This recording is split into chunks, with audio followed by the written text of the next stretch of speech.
Selamat malam pemirsa channel YouTube Edi Selalu di Hati. Malam ini saya akan membahas berkaitan dengan yang lagi viral, yaitu berkaitan dengan tuntutan kepala desa yang minta masa jabatan 9 tahun. Dan saya akan hadirkan narasumber mantan aktivis 98, aktivis 86. Beliau juga sering demo berkaitan dengan tuntutan-tuntutan. Kita perkenalkan Mas Sugianto. Selamat malam Mas Sugianto. Selamat malam Pak Edi. Oke, ini Pak Gianto. Menurut Pak Gianto yang dulunya sering demo ya berkaitan dengan tuntutan, fenomena kepala desa yang menuntut masa jabatan 9 tahun itu menurut kacamata Pak Sugianto itu seperti apa? Nah, terkait dengan masa jabatan kepala desa yang 9 tahun yang seperti kemarin dituntut atau diperjuangkan oleh kepala desa di gedung DPR, nah, menurut saya itu adalah hak oleh seluruh warga negara Indonesia untuk menyampaikan aspirasi mereka. Tetapi kembali lagi bahwa hak seseorang itu juga berkaitan dengan hak orang lain juga. Jadi saling menghargai. Jadi tidak harus hak kita harus terpenuhi, tetapi juga melihat hak orang lain juga. Untuk 9 tahun, karena masa jabatan kepala desa waktu kemarin di pemilihan pilkades kemarin bahwa sudah ditetapkan di SK, di undang-undang bahwa masa kerja mereka, masa jabatan mereka adalah 6 tahun. Dan ini sudah berjalan beberapa tahun. Ada yang kalau seperti di Gerobokan mungkin sudah berjalan 4 tahun, di kabupaten lain juga sudah ada yang berjalan 2 tahun atau 3 tahun atau berapa tahun itu. Kalau bagi kami ini presiden buruk gitu. Kenapa? Karena SK sudah ditetapkan tanpa ada sebuah istilahnya, kalau di pos mayornya apa itu kan tidak ada. Kenapa harus diganti? Kenapa harus meminta untuk ada pergantian masa jabatan? Apakah itu sangat penting harus ditambah menjadi 3 tahun? Kan tidak ada. Apakah itu akan memperjuangkan kepentingan masyarakat? Apakah itu akan bermanfaat di masyarakat? Itu kayaknya juga sebuah ilusi dan fakta. Itu Pak Edi. Jadi kan itu kan kemarin juga yang rame di TikTok, di medsos itu kan Pak Kades, Bu Kades ini kan memperjuangkan suara rakyat, bahwa 9 tahun itu suara rakyat. Itu kacamata Mas Gi sebagai rakyat ya. Ini apakah itu benar itu? Nah, itu terlalu lebay itu. Bu, yang kemarin sempat viral di videonya yang waktu itu kalau nggak salah dari seorang wanita yang perempuan yang mengaku sebagai kepala desa, yang dengan sangat semangatnya mengatakan bahwa ini adalah suara rakyat, bukan hanya suara dia. Tetapi tidak, menurut saya, karena apa sih ujungnya kaitannya dengan masa jabatan itu dengan kesejahteraan rakyat? Nggak ada. Nggak ada ya, jadi ya. Masa jabatan kepala desa bagi saya nggak ada. Nggak ada ya. Mungkin nganu Pak. Mungkin dari 6 tahun kan dia Bapak Kades ini mungkin dalam membangun ini belum tuntas. Dia minta 9 tahun biar yang dimaksud ini biar nanti pembangunannya biar selesai gitu. Itu gimana itu nak menurut Pak Gianto?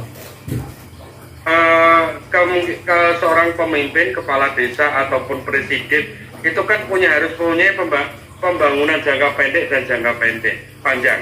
Jadi kalau beralasan bahwa pembangunan itu tidak selesai, ya nggak akan selesai. Pembangunan sampai kapanpun tetap harus ada kan gitu. Jadi ketika mereka mau memajukan desa, ya ada skala-skala prioritas. Bukan terus ngomong 5 tahun kurang, 6 tahun kurang, ya sampai 100 tahun pun kurang. Indonesia membangun itu dari tahun 45 sampai 2003 ini belum selesai pembangunannya, belum selesai memperjuangkan rakyat untuk makmur.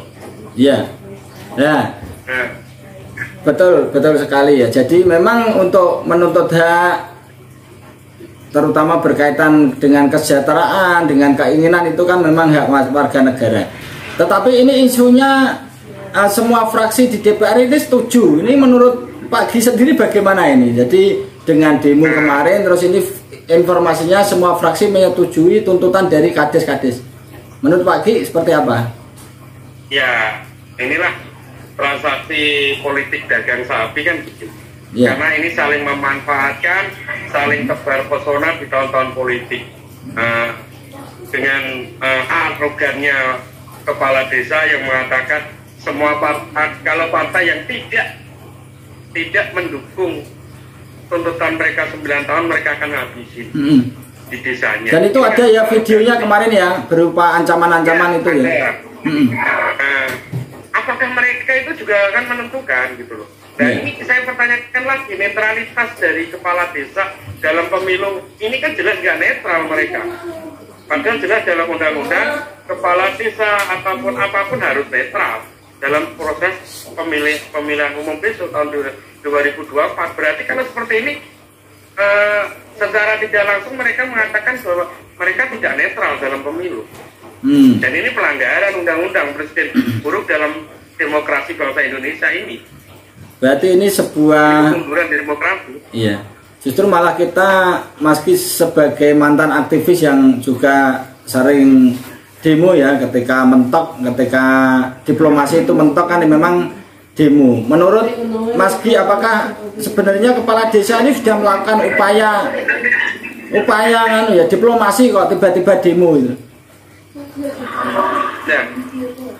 Nah, saya nggak begitu mengikuti apakah mereka sudah melakukan diplomasi atau audiensi atau apapun, nggak kurang mengikuti, tetapi memang puncaknya mereka melakukan demo karena mungkin bagi mereka ini adalah gerakan yang paling instan, paling enak, paling cepat, efektif juga ya kayaknya ya. Masa yang banyak demo bisa didengar, bisa viral, bisa menjadi viral yang semua orang bisa mengkonsumsi gitu. Mempunyai tekanan politik kepada anggota DPR yang mungkin akan mendengarkan aspirasi mereka, tekanan politik mereka dimanfaatkan. Oke. Berarti tetap masih efektif ya dengan cara demo penggalangan massa itu penentu kebijakan ini kita lihat bagi penuntut itu efektif ya ketika kita bisa mengerahkan massa dengan tuntutan dengan ngancam-ngancam itu ternyata efektif, itu disetujui ya Pak Gi ya? Ya selama ini memang ketika orang menyampaikan aspirasi tuntutan, ketika keran penyalur itu sudah butuh, ya paling efektif ya aksi massa, pengarahan massa gitu. Saya paling efektif selama ini. Oke, jadi itu lah untuk sekarang kita sebagai rakyat mungkin ada pesan dari Pak Gi ya, untuk baik untuk kades atau untuk DPR RI ataupun pemerintah ya, mungkin dengan jalur ini bisa disemangatkan, setidaknya harapan dari rakyat yang benar-benar rakyat, dan kita kan benar-benar rakyat yang tahu di bawah seperti apa, mungkin bisa disampaikan Pak. Masalah jabatan itu adalah amanah. Selama mereka yang memegang amanah itu bisa amanah, bisa dipercaya, bisa membawa beberapa, yakinlah mereka akan terpilih kembali, mereka akan mengabdi, rakyat akan tinggalkan. Jadi gak usah neko-neko, ayo kita membangun bersama. Masyarakat tidak mencari muluk-muluk, tetapi masyarakat mencari, rakyat mencari pemimpin yang amanah, yang bisa memperjuangkan aspirasi, kepentingan masyarakat, kerjanya nyata, pembangunan ada, seperti itu Pak Gi. Dan kalau berkaitan dengan 9 tahun ini, yang elegan gitu loh. Elegannya apa? Nggak usah berlaku sok menjadi raja kecil yang pakai mengancam, kalau tidak mendukung akan kita habisi di desa. Dan juga buat Panwaslu ini sebuah indikasi bahwa kepala desa tidak netral dalam pemilu nanti. Ini terbukti, mereka sudah mengakui bahwa mereka akan menghancurkan dan mereka akan mendukung siapapun partai yang mendukung. Berarti ini indikasi bahwa kepala desa tidak netral. Gitu ya. Bawaslu harus waspadai. Kepala bukti, mereka sudah mengakui gitu loh. Ini merupakan bukti awal, bukti permulaan bahwa kepala desa tidak netral dalam pemilu, dan ini melanggar undang-undang pemilu. Tolong Bawaslu ini harus segera dicermati benar-benar. Bukan politik uang aja, tetapi kepala desa yang tidak netral akan menjadikan kemunduran demokrasi di Indonesia. Oke, kata kuncinya berarti sudah terindikasi kepala desa bakal tidak netral di 2024 ya, Pak Agi ya. Ya, ya. Oke, mungkin itu bincang-bincangnya. Terima kasih Pak Agi. Ya, kita sebagai rakyat ya bisanya hanya gendu-gendu rasa-rasan seperti ini. Semoga suara-suara kita ini bisa didengarkan, bisa menyentuh hati, sehingga pemimpin-pemimpin kita lebih mengutamakan rasa daripada ambisi-ambisi sesaat. Istilahnya benar-benar menjalankan amanah dengan rasa. Itu Pak Agi ya. Terima kasih sekali. Selamat malam. Oke. Terima kasih pemirsa. Selamat malam.